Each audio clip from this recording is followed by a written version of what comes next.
St. Lucia knows firsthand the impact of racial injustice and police brutality. The island watched along with the rest of the world as the gut-wrenching case of Botham Jean unfolded in 2018, after now ex-Dallas officer Amber Geiger shot and killed the St. Lucian in his own apartment.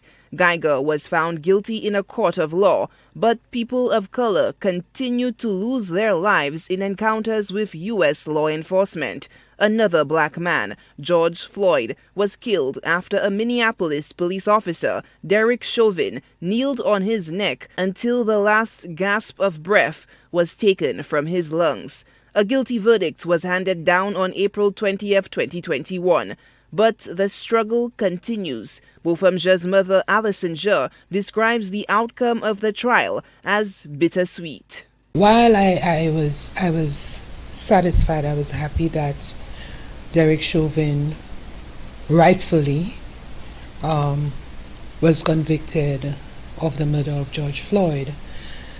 I think of the pain that a family has to go through as a result of these unlawful acts, and it just I was very, very emotional hearing the judge read out the verdict of guilty on these 3 charges.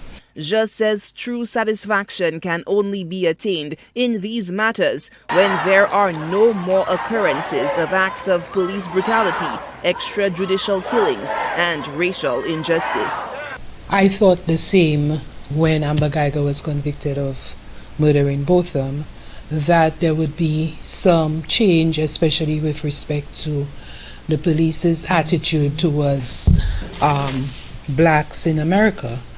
2.5 years later, there have been so many other black people killed at the hands of police that I don't think I am altogether confident that we're going to see some change immediately. Jean has drawn parallels between the U.S. criminal justice system and St. Lucia's police force. She hopes that lessons can be learned from the trial that can translate to a more transparent and accountable police force in St. Lucia. The beating up of people for wearing masks. There was a police officer who cranked a pistol at someone who I didn't see was threatening or anything. And I'm quite concerned about it because I have been involved in a commission of inquiry that was ordered by the United Nations to look into police brutality in the United States. And I believe the same can happen for any other country. Another worrying development identified by Jean in St. Lucia is that of the backlog of unresolved deadly police shootings. We had the killing of Arnold Joseph, a young man killed on Chaussee Road by police, but we have not seen an inquest or anything coming out of that, and my heart goes out to his mother, to his family. We know of Shakadan Daniel. We don't know the outcome of Kimberly DeLeo Williams, and I saw her mom